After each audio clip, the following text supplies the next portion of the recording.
और मेरे सामने मैंने हीलिंग होते हुए देखा। एक ट्यूमर मेरे सामने, एक औरत के हाथ में ट्यूमर था, हम्म। वो गायब होते देखा। यहाँ पे कुछ तो जादू किया है, कुछ हम्म। सुपरनैचुरल हुआ है यहाँ पर, और इसके हाथ से वो ट्यूमर गायब हुआ है। मुझे हम्म। डर लगने लगा कि कोई मुझे देख रहा है। ये आप एक हिंदू परिवार के थे और प्रॉब्लम ऑफ ईवल की वजह से एथिस्ट बने, और वो प्रॉब्लम ऑफ ईवल आपका एक मेंटल ट्रॉमा था। तो आप क्या कहते हैं? आप ये कहते हैं कि अल्लाह एक के बाद एक प्रॉफिट भेजता रहा और ये प्रॉफिट नाकाम होते रहे यहां तक कि अल्लाह को खुद आना पड़ा। तो भाई अल्लाह ताला का फिर तो इल्म नाकिस हुआ, नामुकम्मल है, इनकम्प्लीट है, उसको पता ही नहीं था कि वो कर क्या रहा है। अलियास बिल्लाह। जी। सुभाष, क्या नाम है इनका? चलो चलो डियर। चलोडिया जी भाई। जी जी। मैं हिंदू परिवार से हूँ। जी। हाँ हाँ, और मैं यीशु मसीह को मानता हूँ।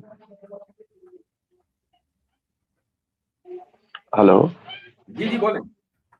जी जी हाँ।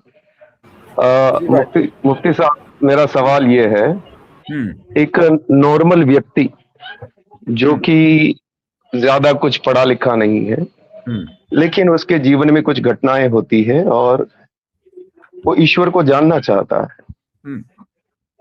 ईश्वर को खोज रहा है, तो उसके लिए, आपके हिसाब से उसके लिए ईश्वर ने, अल्लाह ने क्या रास्ता रखा है? कैसे वो ईश्वर तक पहुंच सकता है और कैसे वो पूरी पक्के तौर पर जान सकता है कि मैंने जो प्राप्त किया है, मुझे ये सच्चाई मिल चुका है?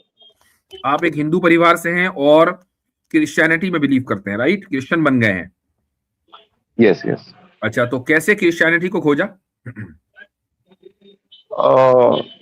सेम जैसे मैंने आपको अभी बताया, वही मेरे साथ घटनाएं हुई। क्या? मुझे नहीं बताया आपने। आपने तो सिर्फ ये बताया कि कैसे करें, तो आप मुझे बताएं जी। आपने कैसे किया। ओके।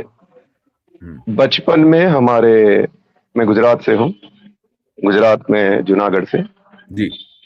बचपन में मैं 9 9 साल का था, और मेरी मौसी एक लगती है, राजकोट में रहती है, वो अचानक से वो अंधी अंधी होने का न्यूज हमें मिलता है कि उसकी हम्म। आंखें चली गई है।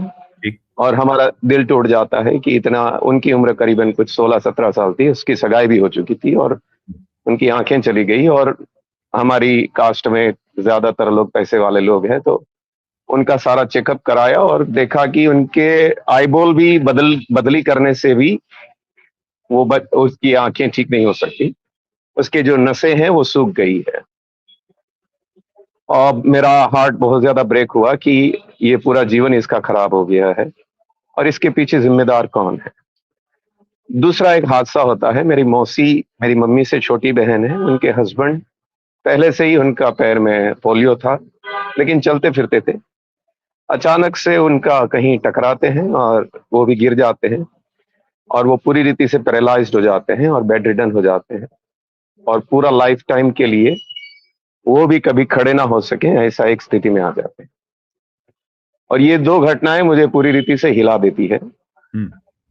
और मैं ईश्वर के वजूद के लिए खोजने लगता हूँ। मैं मूर्ति पूजा करता था बचपन में। हम लोग यहाँ पे जो भी माँ बाप ने मुझे सिखाया था, उन मूर्तियों की पूजा करते हुए मैं उनसे सवाल कर रहा हूँ। मैं 9 साल का हूँ हम्म। कि ईश्वर, मुझे तो बाहर की दुनिया कुछ मालूम नहीं है, क्योंकि एक जूनागढ़ एक छोटा सा शहर है, इतना कुछ ज्यादा यहाँ पर जिस एरिया में हम रहते थे, ज्यादा कुछ नॉलेज नहीं है, और कुछ इतना हमको मालूम नहीं था। तो मैं यही समझता था कि हिंदुइज्म ही सब कुछ है, और अगर ईश्वर मुझे मिलेगा तो भी इसी में मिलेगा, इसके बाहर कुछ नहीं है। मेरे मेरे लिए वो, हमें कुछ मालूम ही नहीं था। और मैं जो भी दिया बत्ती हम लगाते थे मम्मी के सिखाने से, उन ईश्वरों को मैं सवाल कर रहा हूँ कि ईश्वर, मेरे सामने दो जिंदगियां बर्बाद हुई है, और मैं जानना चाहता हूँ इसके पीछे रीजन क्या है। मुझे ना ईश्वर चाहिए ना भक्ति चाहिए, मैं एक मोज शौक करने वाला, हम्म। अच्छे घर से, पैसे वगैरह है, ऐशो आराम करना चाहता था, याशी करना चाहता था, एक ऐसी इच्छाएं मन में थी। लेकिन मेरे पास सवाल है, उसके लॉजिक मुझे चाहिए, और मैं करीबन 10 साल तक ये सवालों को लेके घूम रहा हूं। मैं मस्जिद में गया, चर्च में गया, और मैं हर जगह वहीं जाकर सवाल करता हूँ कि मुझे जानना है। हमारे घर में बहुत ज़्यादा झगड़े थे मम्मी पापा को लेकर, एडल्ट्री की वजह से, और वो झगड़ों की वजह से हमारा मेंटल स्टेट भी बहुत ज़्यादा खराब हो चुका था। तो लाइफ क्या है, उस बात को लेकर मेरे लाइफ में पीस नहीं था। मेरे माँ बाप हमारे ऊपर ध्यान नहीं दे पाए, हमारा बचपन पूरी रीति से खराब हो गया। और लाइफ क्या है करके मैं खोज रहा हूँ, ये मुझे शांति नहीं मिल रही है। और मैं लगभग 10 साल तक इस तरह से सवालों को लेकर घूम रहा हूँ। एक पॉइंट पर मैं इस बात कंक्लूजन पे आ गया कि कोई गॉड नहीं है। मैं एथेइस्ट बन गया और मुझे नफरत हो गई जो लोग इस तरह के ईश्वरों को मानते हैं वगैरह। और फिर 19 इयर्स की एज में, 19-20 साल की उम्र में मेरा मुंबई जाना होता है, वो भी घर के झगड़े की वजह से। मुझे पिताजी के साथ रहना फिर अच्छा नहीं लगा। वो बहुत ज्यादा, उनका नेचर जो है बहुत ज्यादा खराब होने के कारण मैं घर छोड़ देता हूँ और मैं मुंबई चला जाता हूँ। वहां पर मैं जाता हूँ और मैं किसी ने मुझे बोला कि यहाँ पर कुछ जीसस का कुछ होता है, कुछ प्रेयर मीटिंग, कुछ मीटिंग हो रहा है, ऐसा कुछ बोला मुझे। तो मैं जाकर देखा तो वहां पर कोई हीलिंग कर रहा है, मुंबई में अंधेरी में। वहां पे कुछ हीलिंग कर रहा है, कुछ गिराने के लिए और लोगों को ठीक करने का दावा करने वाला व्यक्ति मैं सामने देख रहा हूँ। पंजाबी था, सिख परिवार से था, परमजीत करके नाम है उसका। अभी भी वो आपको यूट्यूब में मिल जाएंगे। तो मैं देख रहा हूँ कि ये कुछ बड़ी बड़ी फेंक रहा है और यीशु मसीह के बारे में बात कर रहा है। और मैं आरएसएस से था जब मैं यहाँ पे जूनागढ़ में था।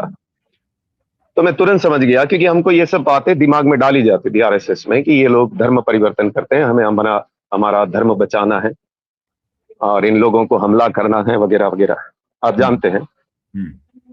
जी, तो मैंने तुरंत समझ लिया ये लोग धर्म परिवर्तन करते होंगे, क्योंकि जो बातें मेरे दिमाग में डाली थी, 19-20 साल का लड़का सब देख रहा है। और मैं तुरंत समझ गया कि ये सारा कुछ फेक है, इसमें कुछ सच्चाई नहीं होगी। जो है मुफ्ती साहब, मैं जो है आपके सामने वर्ड टू वर्ड बोलूंगा, आपको इसमें कुछ भी शब्द ज्यादा या कम नहीं होगा। ठीक। और मेरे सामने मैंने हीलिंग होते हुए देखा। एक ट्यूमर मेरे सामने, एक औरत के हाथ में ट्यूमर था, वो गायब होते देखा। एंड देन मैं उस समय में एथेइस्ट बन चुका था। तो मेरे मन में सीधा सवाल ये आया कि कोई सुपरनेचुरल होना जरूरी है, क्योंकि मेरे इस औरत के कलाई में ट्यूमर देखा था और इस बंदे ने यहाँ पे कुछ तो जादू किया है, कुछ सुपरनेचुरल हुआ है यहाँ पर, और इसके हाथ से वो ट्यूमर गायब हुआ है। और मैं उस समय में उस सुपरनेचुरल पर बिलीव करने लगा और वो लोग जो भी मानते थे उसके ऊपर बिलीव करने लगा। और मैं करीबन 4-5 साल तक इस बात के ऊपर मान रहा हूं, लेकिन मेरा जो नैतिक लाइफ है, मोरल लाइफ, वो ठीक नहीं है। मैं सिगरेट पीता हूं, मैं पोर्नोग्राफी देखता हूं, और अगर कोई लड़की मिल जाए तो उसके साथ कुछ गलत करना मेरे लिए कुछ गलत नहीं था। मैं जीसस को मानने लगा बिकॉज मैंने कुछ करामत देखी वहां पर। ओके। और एक पॉइंट ऑफ टाइम मुझे डर लगने लगा कि कोई मुझे देख रहा है। जब भी वहां पर कुछ ऐसी सीरियस मीटिंग्स होती थी, वो सारे फेक है, वो मैं अभी मुझे बाद में गॉड ने मेरे ऊपर रिवील किया। ये सारे परमजीत वगैरह जो भी थे, जो ये हीलर्स हैं इंडिया में और पूरे world, all over the world, जो जीसस के नाम से हीलिंग करते हैं, दे आर फेक पास्टर्स, जो कि शैतान के द्वारा इन्फ्लुएंस किए हुए लोग हैं। उनके पास हीलिंग मिरेकल्स करने की शक्ति है, बट वो कंप्लीटली सैतानिक है। वो मेरे ऊपर रिवील हुआ बाद में। ओके, मैं बताता हूं कि गॉड के साथ मेरा एनकाउंटर होता है, वो कैसे होता है। एक पॉइंट ऑफ टाइम मुझे डर लगने लगता है कि मुझे कोई देख रहा है। जो बाइबल के वर्सेस है वो कोई बोल रहा है, तो मुझे वो मेरे कॉन्शियंस में वो हर्ट करने लगता है। मैं उस समय में स्मोकिंग करता था, और इनफैक्ट मैं ये भी आपको बताना चाहता हूं, मेरे द्वारा भी कितने सारे लोग हील हुए थे उस टाइम में, जब मेरा मोरल लाइफ ठीक नहीं है और मैं अपने आप को कुछ समझने लगा था कि मेरे पास कुछ सुपरनेचुरल पावर्स है। और ऐसे समय में ये सारा मुझे चुभने लगा मेरे कॉन्शियस में कि कोई मुझे देख रहा है और मुझे उसका कीमत चुकाना पड़ेगा। और मुझे फिर एक व्यक्ति ने एक वीडियो दिया था, ये गॉड के प्लानिंग के अनुसार था। और एक एक पॉइंट पे मैं रुक जाऊंगा क्योंकि मैं आपके जवाब भी सुनना चाहता हूं। अभी मैं पूरी कहानी पे बोलने से पहले आपसे फिर कुछ सवाल करूंगा, फिर अपना पूरा बात करो बताऊंगा। और उस समय में मुझे डर लगने लगा कि मुझे कोई देख रहा है। मैं सिगरेट पी रहा हूं तो मुझे डर लग रहा है कि कोई मुझे देख रहा है। और उसके उसके बाद मुझे कोई किसी ने एक सीडी दिया था, जो मैंने रखा था उस टाइम पे, आज से कुछ 22 साल पहले। 22 साल नहीं, माफ करें, 15 साल पहले। और वो सीडी मैंने चेक किया और उसमें जो एक व्यक्ति प्रीच कर रहा था वो एक रिटायर नहीं बोलूंगा, आर्मी में कैप्टन थे, मलयाली, उनका नाम आपको मिल जाएगा। अगर इसको जल्दी कर दें तो ताकि फिर हम अपनी बात भी रखें। हाँ, ओके। तो वहां पर उनकी मैंने टीचिंग सुनी और उस समय में गॉड उस व्यक्ति के द्वारा बात करने लगा और उसी समय में घुटने पे आ गया। उसी समय मेरे ऊपर ये जाहिर हो गया यीशु मसीह कौन है। और उस समय मैं तौबा करने लगा और मेरा पूरा जिंदगी मेरे सामने है। मैंने जितने भी गुनाह किए थे बचपन से लेकर, वो सारी बातें मेरे सामने घूम रही है। और मैं इतना ज्यादा भयभीत हो रहा हूं कि जहन्नम मेरे सामने खड़ा है। और अगर मैं अभी तौबा करके यीशु मसीह को अपना जिंदगी नहीं दिया, उसके खून से मुझे माफी नहीं मिली, मैं जहन्नम की आग में पहुंच जाऊंगा। उसी समय मैं तौबा करने लगा और मैंने बोला कि हे खुदा, मैं तेरे सामने गुनहगार हूं और आज मैं अपने सारे गुनाहों को कबूल करता हूं। और आज के बाद मैं अपनी मर्जी से एक भी गुनाह ना करने का वायदा करता हूं और तेरे बताए हुए रास्ते पर मैं चलना चाहता हूं। उस समय से मैं अपना जिंदगी यीशु मसीह को देता हूं। और वो एनकाउंटर इतना रियल और इतना खौफनाक था कि खुदा का जो रूह था वो मेरे को वास्तविकता से रिलेट करा रहा है, और जैसे कोई मुझसे बात कर रहा है और मेरे सामने पूरी सच्चाई खुली हुई है। उस समय से रियल क्रिश्चियनिटी क्या है, रियल गुनाह से निकलना क्या है, रियल गुनाहों की माफी क्या है, वो मेरे सामने प्रकट हो जाती है। ओके, उसके पहले मेरा जो अभी सवाल है आपसे, नहीं, मैं एक मिनट रुक जाइए। आपकी मैंने बड़े सब्र के साथ पूरी कहानी सुनी है। जो अभी तक इस कहानी का खुलासा निकला है वो ये निकला कि आप एक हिंदू परिवार के थे और प्रॉब्लम ऑफ ईवल की वजह से एथिस्ट बने। और वो प्रॉब्लम ऑफ ईवल आपका एक मेंटल ट्रॉमा था, जिसकी ये बात इसलिए बताना जरूरी है कि मेरी बात की हमेशा इस तरह के जब केसेस आते हैं तो तायीद होती है कि एक आदमी अगर किसी मेंटल ट्रॉमा की वजह से गुजरता है, चाहे उसके घर में कोई वाकया हुआ हो, आपके पेरेंट्स का कोई लाइफ को ज्यादा अच्छी नहीं गुजरी, जब भी आप वहां से निकले हैं, आपकी मौसी के साथ, फिर एक मौसी के हस्बैंड के साथ ये वाकयात हुए जिसकी वजह से आपका जहन मुतासिर हुआ और आपने एथीज्म इख्तियार कर लिया। एथीज्म से आप क्रिश्चियनिटी की तरफ आए एक फेक पास्टर के जरिए। आप बहुत जल्दी आपको रियलाइज हो गया कि भाई ये पास्टर वास्टर जितने भी ये हीलिंग करते हैं ये सब फेक है, ये सैटानिक पावर्स इस्तेमाल करते हैं। उसके बाद आप किसी कन्वेंशन में गए या किसी प्रोग्राम में या आपने सीडी देखी, उस सीडी में जो साहब बात कर रहे थे उसकी वजह से आपको ट्रू क्रिश्चियनिटी मिली। और आपका जो पर्सनल एक्सपीरियंस था वो ये था कि भाई गोया कि खुदा मुझे देख रहा है और मैंने यसु मसीह को मैं अगर अपनी लाइफ नहीं दूंगा तो मैं तो जहन्नम में जलूंगा। ये पूरी आपकी बात का खुलासा है। अब मुझे एक बात बताएं कि ये जो सीडी जिन साहब की आपने देखी, उन्होंने आपको ऐसी कौन सी बात बताई कि जिसकी वजह से आपको लगा कि अगर मैंने अपनी लाइफ यसु मसीह को नहीं दी तो मैं जहन्नम में जलूंगा? ओके, ये जो उन्होंने बाइबल का जो टीचिंग है, वही बात जो बाइबल का मेन मैसेज है, बाइबल का मेन जो सब्जेक्ट है वो है साल्वेशन ऑफ ह्यूमैनिटी। और जीसस क्राइस्ट इस धरती पर आने का मकसद जो है वो ह्यूमैनिटी के लिए है। जो गुनाहों में पड़े हैं उन्हें गुनाहों से छुड़ाने के लिए, उन्हें गुनाहों की माफी देने के लिए, उन्हें धर्मी ठहराने के लिए, जस्टिफाई करने के लिए वो इस धरती पर आए हैं। और अगर कोई व्यक्ति गुनाह में रहेगा, अपनी मर्जी से गुनाहों में जिएगा और वो व्यक्ति गुनाह से निकलना नहीं चाहेगा, जब वो खुदा के सामने खड़ा होगा उनका सारा हिसाब होगा। चाहे वो किसी भी मजहब का हो, चाहे वो क्रिश्चियन ही हो, चाहे वो मुसलमान हो, चाहे वो हिंदू हो, खुदा पाक है और वो हर एक व्यक्ति को, मनुष्य को देखेगा।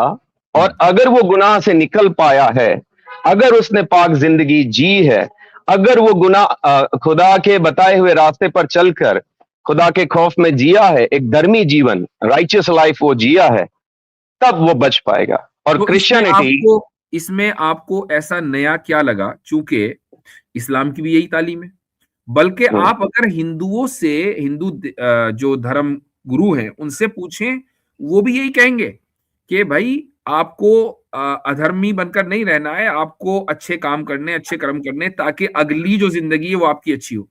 तो कोई भी रिलीजन इससे मुख्तलिफ बात नहीं करता जो सीडी में आपने सुनी है। इस्लाम में भी यही है कि अगर आप तौबा नहीं करेंगे, अपनी लाइफ खुदा के लिए वक्फ नहीं करेंगे, तो खुदा के सामने जब पेश होंगे तो वो आपका हिसाब किताब लेगा, और अगर आप गुनहगार पाए गए तो आपको जहन्नम में डाल देगा। तो इसमें कौन सी? Yes, okay. क्रिश्चियनिटी का जो मेन बात है, जो दूसरे धर्म से उसको अलग करता है, आप खुद अपनी जिंदगी, पाक जिंदगी नहीं जी पाएंगे। इंसान जो है वो, या इंसान जो है वो गुनाह की जंजीरों से बंधा है। इसीलिए दुनिया की हालत ऐसी है, इसीलिए किसी भी मजहब की हालत ऐसी है, चाहे वो किसी भी मजहब को आप ले लो। यानी एक आदमी अगर खुद से गुनाहों की जिंदगी से निकलना चाहे, खुद से का मतलब ये है कि वो तौबा करके खुदा के सामने गिड़गिड़ाकर अपनी जिंदगी बदलना चाहे, तो नहीं बदल सकता क्रिश्चियनिटी के हिसाब से।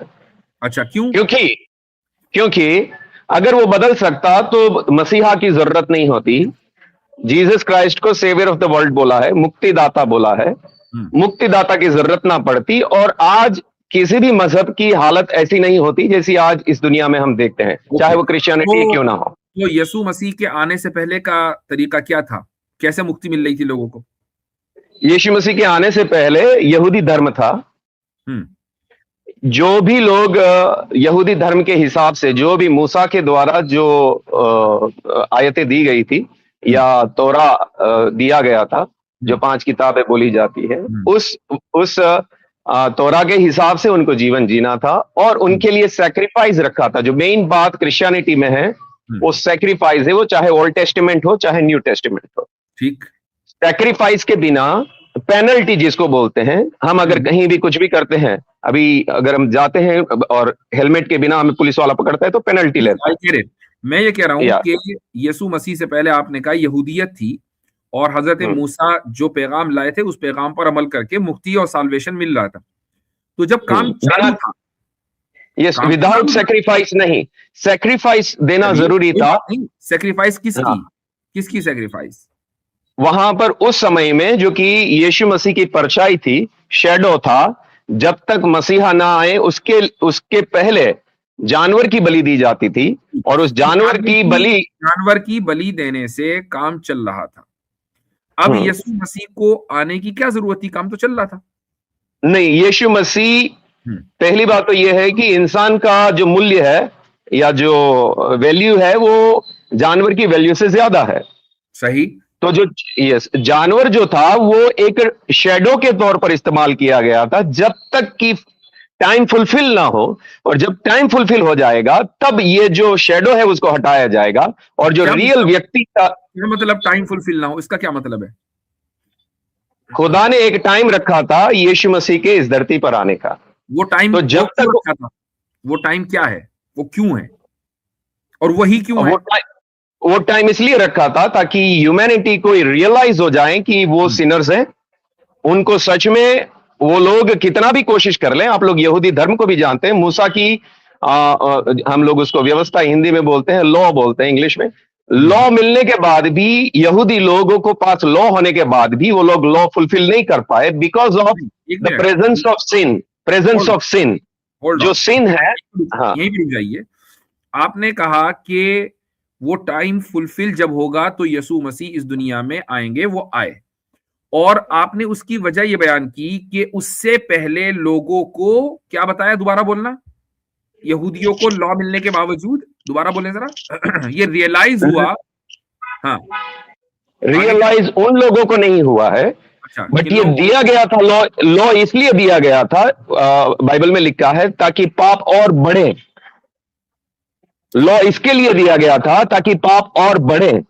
पाप अच्छा, इसलिए बढ़े कि यस, उनके अभी आईना है, पहले तो आईना नहीं था, अब लॉ एक आईने की तरह है ताकि उनको उनके ऐब दिखे, वो जो गुनाह है उसको एक्सपोज करें, ठीक। वो गुनाह एक और ज्यादा आदमी, उनको। मुझे एक या बात बताइए, एक आदमी ने कुर्बानी की हजरत ईसा के आने से पहले, कुर्बानी कर कर उसको साल्वेशन मिला या नहीं मिला? ये जरूर मिला।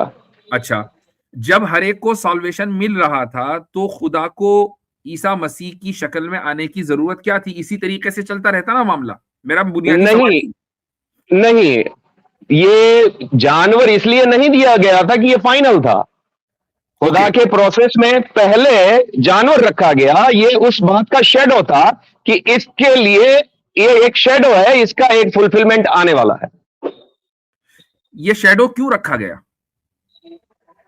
शेडो पहले ही यीशु मसीह को इसलिए नहीं भेजा गया, मैंने आपको पहले ही बताया, हम्म, कि तब तक इंसान को ये रियलाइज हो जाए कि हम अपनी शक्ति से कुछ नहीं कर सकते, हमको एक सेवियर की जरूरत है, मसीहा की जरूरत है जो हमारे लिए क्रूस के ऊपर जान दे, हमें तो बचाए। ये रियलाइज तो हजरत मूसा के आने से पहले भी हर इंसान को था कि यार हम अपने तौर से तो कुछ नहीं कर सकते, हमें एक मसीहा की जरूरत है। नहीं था, होगा ना या नहीं होगा? नहीं था, नहीं, नहीं। नहीं, नहीं था, अच्छा, बताइए अब उसके अब लिए। हजरत हजरत मूसा के मानने वालों को हजरत ईसा के आने से पहले रियलाइज हुआ, इसकी दलील दीजिए कि हमें एक मसीहा की जरूरत है। बोलिए वापस से। हजरत मूसा के मानने वालों को हजरत ईसा के आने से पहले ये रियलाइज हुआ कि हमें एक मसीहा की जरूरत है, इसकी दलील क्या है?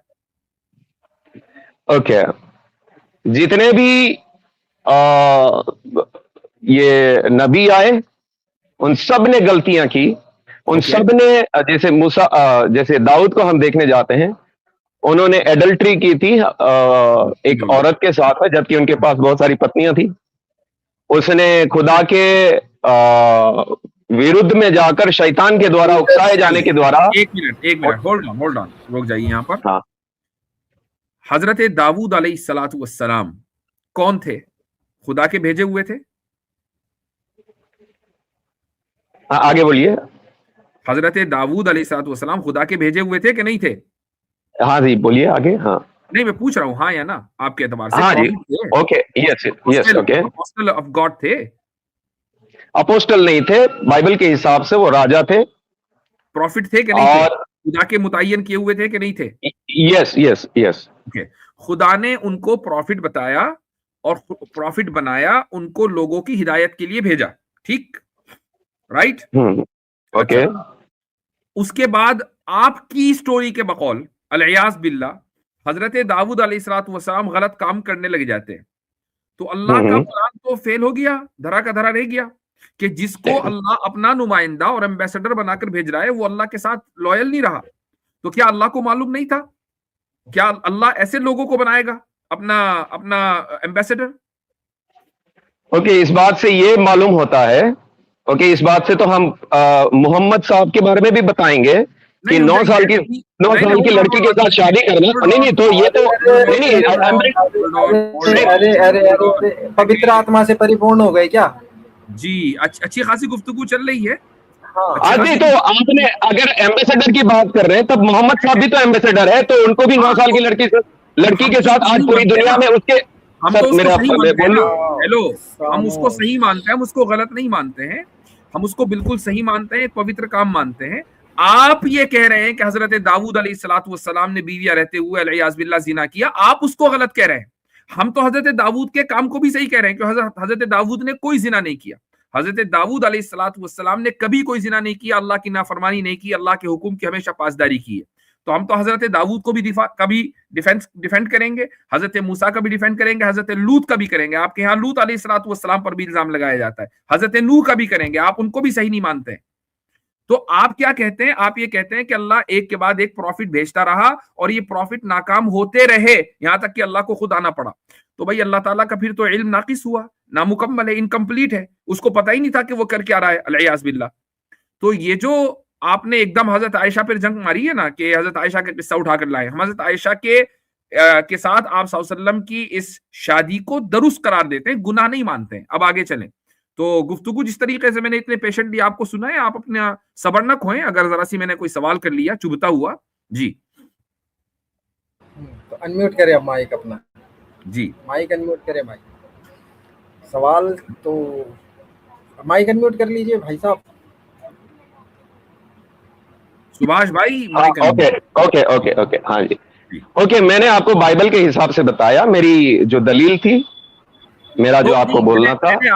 मैंने आपसे सिंपल सा एक सवाल किया कि हाँ हाँ अगर अल्लाह के भेजे हुए प्रॉफिट्स एक के बाद एक गलती करते रहे, अल्लाह की नाफरमानी करते रहे, तो ये तो अल्लाह के ऊपर इल्जाम हो गया ना कि वो ऐसे लोगों को मुंतखब करके भेज क्यों रहा था जो आगे चलकर उसके बिल्कुल रास्ते नहीं, भटक रहे थे। बिल्कुल नहीं, आखिर बिल्कुल में उसको नहीं, खुद ही आना पड़ा। बिल्कुल नहीं। ये मैं इसका आपको जवाब देना चाहूंगा। इस बात से यही साबित होता है कि इंसान जो है वो गुनाह करने का पुतला है। इंसान में गुनाह की वो कोई खास प्रकार के इंसान नहीं थे, वो भी हमारी तरह के इंसान थे जिनको खुदा ने चुना, और उन्होंने गलतियां की, उन्होंने वापस से तौबा किया। खुदा जो दयालु है, जो दया करने वाला है, उन्होंने वापस उनको क्षमा करके, माफ करके उनको वापस से स्वीकार किया। और दाऊद के बारे में यह नहीं बताया गया कि दाऊद कोई विलन बना था। दाऊद ने उसके लिए तौबा किया था। दाऊद ने अपना जीवन वापस से, पूरी जिंदगी उसने अपनी गलतियों को, भजन संहिता जो है जिसको जबूर बोलते हैं आप, जबूर 51 में लिखा है। जा रही है भाई कि तौबा करने से गुनाह जब माफ हो जा रहे हैं तो खुदा का आने का क्या मतलब बनता है? एग्जैक्टली, जब ये काम हजरत दाऊद के साथ अल्लाह ताला ने किया, भाई ठीक है दाऊद आप तौबा कर लें, हम आपकी तौबा कबूल कर लेते हैं, तो ये मेरे और आपके साथ भी कर लें। फिर जीसस को आने की दाऊद और आम इंसान में कोई फर्क ही नहीं है। दाऊद और आम ओके, सैक्रिफाइस का, ओके, सुनना चाहे तो मैं बोलना चाहूंगा अभी। जी जी जी, ओके। सैक्रिफाइस का जो सिस्टम है, बिना सैक्रिफाइस के किसी को भी, बिना सैक्रिफाइस के, बिना पेनल्टी भरे हुए किसी को भी माफी नहीं थी, ना ओल्ड टेस्टिमेंट में ना नए टेस्टिमेंट में। तो चले वो आज भी हो सकता था ना कि आज अगर कोई जिना कर ले तो वो सैक्रिफाइस करे और तौबा उसकी कबूल हो जाए। आज जो सैक्रिफाइस हुआ है, यस यस, जो सैक्रिफाइस जीसस क्राइस्ट है, वो पूरे फ्यूचर के लिए भी और पास्ट के लिए भी वो सैक्रिफाइस हुआ है। मतलब जो दाऊद ने भी जीना किया। ओके, तो पहले लोगों को बेवकूफ बनाया गया कि तुम जानवर की कुर्बानी करते रहो, खामखाई उनसे सैक्रिफाइस करवाया। जब आगे अगला बंदा आके खुदा खुदी सैक्रिफाइस देने वाला था तो उनको सैक्रिफाइस का हुक्म क्यों दिया गया? क्योंकि आगे आने वाले जीसस ने भी पिछले लोगों के लिए सैक्रिफाइस कर दिया, तो फिर क्या जरूरी था? ओके, सुनिए, उसका जवाब मैं देना चाहूंगा। उस व्यक्ति के ऊपर विश्वास करने के लिए कुछ तो उस समय में खुदा ने रखा कि कुछ तो वो उस समय के लिए करें जब तक कि मसीहा नहीं आता। और मसीहा आने का जो, एक मिनट होल्ड ऑन, मैं कंप्लीट कर लेता हूं, कंप्लीट कर लेता हूं। रुक जाइए। मसीहा आने से पहले दाऊद अलैहिस्सलाम ने जो सैक्रिफाइस किया, आपके मुताबिक वो अल्लाह ने कबूल किया कि नहीं किया? जरूर किया। तो यहां पर फिर हजरत ईसा को आकर, जीसस को आकर पहले लोगों के लिए सैक्रिफाइस करने की जरूरत नहीं थी, क्योंकि वो सैक्रिफाइस तो अल्लाह ऑलरेडी कबूल कर चुका।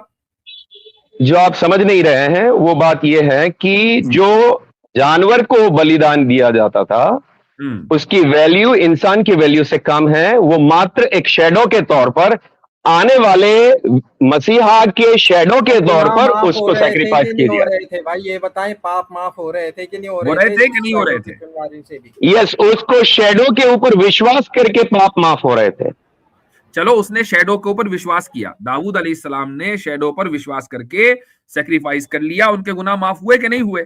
जब उनके गुनाह माफ हो सकते हैं तो मेरे और आपके भी हो सकते हैं। और अगर ऐसी बात है तो फिर जी नहीं, आकर होल्ड ऑन, जीसस ने आकर पहले लोगों के लिए सैक्रिफाइस क्यों किया? उनके तो गुनाह ऑलरेडी माफ हो चुके थे, शैडो के जरिए ही सही। नहीं, शैडो के जरिए वो शैडो उनके गुनाह माफ नहीं कर रहा था। अच्छा, गुनाह माफ तो क्रूस के ऊपर ही हुए थे। वो शैडो के ऊपर खुदा ने उनको बोला था।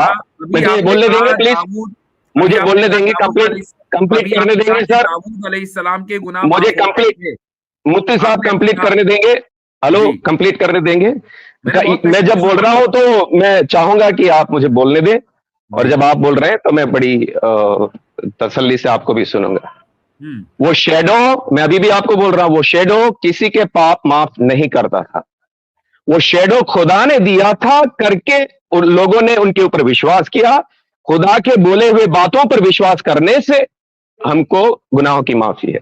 खुदा ने जब यीशु मसीह आ गए तो यीशु मसीह के बारे में खुदा ने ये बोल दिया, वो ये मेमना है अब रुक जो जाइए, दुनिया रुक को, जाइए, एक मिनट कंप्लीट करने दीजिए, सुन लिया नहीं, हो गया कंप्लीट, कंप्लीट करने दीजिए दुनिया के, एक minute sir, now let me आपको थोड़ा कंप्लीट करने दीजिए, फिर हाँ, एक मिनट, दुनिया के, सुनिए, मेरा पूरा नहीं हुआ है सर। दुनिया के बनाने से पहले ये मेमना तय किया गया था कि ये पूरी दुनिया के लिए मरेगा, और ये मेमना पूरी दुनिया के गुनाहों को अपने ऊपर लेकर क्रूस के ऊपर मरेगा। ये दुनिया बनाने से पहले खुदा ने तय कर लिया था, क्योंकि खुदा को मालूम था कि ये दुनिया की हालत क्या होने वाली है, उसके लिए पेनल्टी की जरूरत पड़ेगी। अब मुझे बोलने दें, अभी बोलिए। हाँ, आप ये कह रहे हैं कितना बड़ा इल्जाम खुदा के ऊपर लगा कि खुदा ने शुरू में जीसस के आने से पहले लोगों से ये कहा कि देखो ये मेमना या ये जानवर, ये बकरा या ये फला फला, इसको तुम ज़िबा करोगे, सैक्रिफाइस करोगे तो मैं तुम्हारे गुनाह माफ कर दूंगा। ठीक है, वो समझ रहे हैं सब लोग कि यार हमारे गुनाह माफ हो रहे हैं, लेकिन खुदा ये कह रहा है कि नहीं, गुनाह तो उस वक्त माफ होंगे जब आगे 2000 साल के बाद जीसस आएंगे और वो सूली पर लटकेंगे तो तुम्हारे गुनाह माफ होंगे। तो खुदा उनसे गोया कि अलियास बिल्लाह झूठ बोल रहा है कि तुम सैक्रिफाइस करोगे जानवरों की तो मैं गुनाह माफ करूंगा, जबकि गुनाह माफ नहीं हो रहे थे। एक बात। दूसरी बात यह कि अगर पूरी इंसानियत के गुनाह इसी तरीके से माफ होने थे कि पास्ट के गुनाह भी माफ हो जाए तो फिर, और फ्यूचर के भी, तो हजरत ईसा को फिर आखिर में आना चाहिए था ना, कयामत आने से एक दिन पहले आते और सूली पर लटक जाते और सब लोगों के गुनाह माफ हो जाते। सब लोगों के लिए आसानी थी ना। खुदा अगर इतना लविंग है और यकीनन है और काइंड है और यकीनन है, तो उसको ये वाला रास्ता इख्तियार करना चाहिए था कि कयामत से एक दिन पहले आता और सबके गुनाह माफ करवा देता। बोलो मैं कुछ अभी। जी हो गया जी, ओके। अब आखिर के हमारे 2 मिनट बचे हैं, उसके बाद हम आगे बढ़ेंगे। जी ओके, तो 2 मिनट में आप ये सुन लीजिए, यीशु मसीह के बाद में कोई नबी नहीं आया। यीशु मसीह इस दुनिया का न्याय करेगा। यीशु मसीह के बिना किसी का भी गुनाहों की माफी नहीं हो सकती। Only claim, only claim. हमने दलील मांगी है, क्लेम नहीं मांगे। क्लेम तो हमें खुदा करके स्वीकारा नहीं, खुदा का बेटा कर। चले आगे, छोड़े इनको। अब ये आ गए, अब इनकी बत्ती हो गई गुल, प्रीचिंग मोड पे आ गए। हजरत एक सवाल रह गया जो बड़ा अहम था। इसको कहते हैं देखो भाई, रैशनल गुफ्तगू होती है इस तरीके से कि आप इन लोगों से गुफ्तगू करें और इनसे सवाल करें कि ऐसा क्यों। अब एकदम ये इनकी बत्ती गुल हो जाती है और अब इनको ना जीसस याद रहते, ना जीसस की काइंडनेस याद रहती, ना खुदा का लविंग होना याद रहता। फिर ये एकदम चिल्लाते हैं, चीखते हैं और ये कहते हैं कि नहीं ऐसा ही होगा, ऐसा ही होगा। सिर्फ दावे और दावे और दावे, claim after claim after claim. उसकी कोई दलील इन लोगों के पास नहीं होती है। भाई दलील से बात करें ना, ऐसा क्यों हुआ? क्यों? इसलिए कि हजरत ईसा का, खुदा का हजरत ईसा की शक्ल में आना इस दुनिया में और कफारा बन जाना, यानी अगले और पिछलों के गुनाहों की वजह से सूली पर लटक जाना, ये इतना बड़ा इर्रेशनल अमल है, इतना बड़ा इर्रेशनल अमल, और खुदा के ऊपर बहतान है कि पूरी क्रिश्चियनिटी मिलकर आज तक उसको डिफेंड नहीं कर पाई है। ये पॉसिबल नहीं है कि खुदा खुद इस दुनिया में आकर सूली पर लटक जाए। भाई खुदा तो खुदा है ना, उसको उससे कोई सवाल करने वाला नहीं है। उसको सबके गुनाह माफ करने थे तो वैसे ही कर देता। उसको नीचे आकर तकलीफ बर्दाश्त करने की क्या जरूरत थी? या फिर कायनात के शुरू में कर देता अगर अगलों के गुनाह माफ करने थे, या कायनात के आखिर में आकर आता और सब पिछलों के गुनाह माफ कर देता। ये 2000 साल पहले ही ऐसा क्यों हुआ? और उससे पहले कितने हजार साल पहले इंसानियत थी, उनका क्या बनेगा? उनको शैडो से बहलाया जा रहा था। ये खुदा के ऊपर बहतान है। अल्लाह ताला की तरफ से अंबिया आए, हजरत दाऊद आए, हजरत लूत आए, हजरत नूह आए अलैहिमुस्सलातु वस्सलाम। ये मुसलमान ही हैं जो इनमें से हर एक नबी पर ईमान लाते हैं और किसी एक नबी की शान में भी गुस्ताखी बर्दाश्त नहीं कर पाते।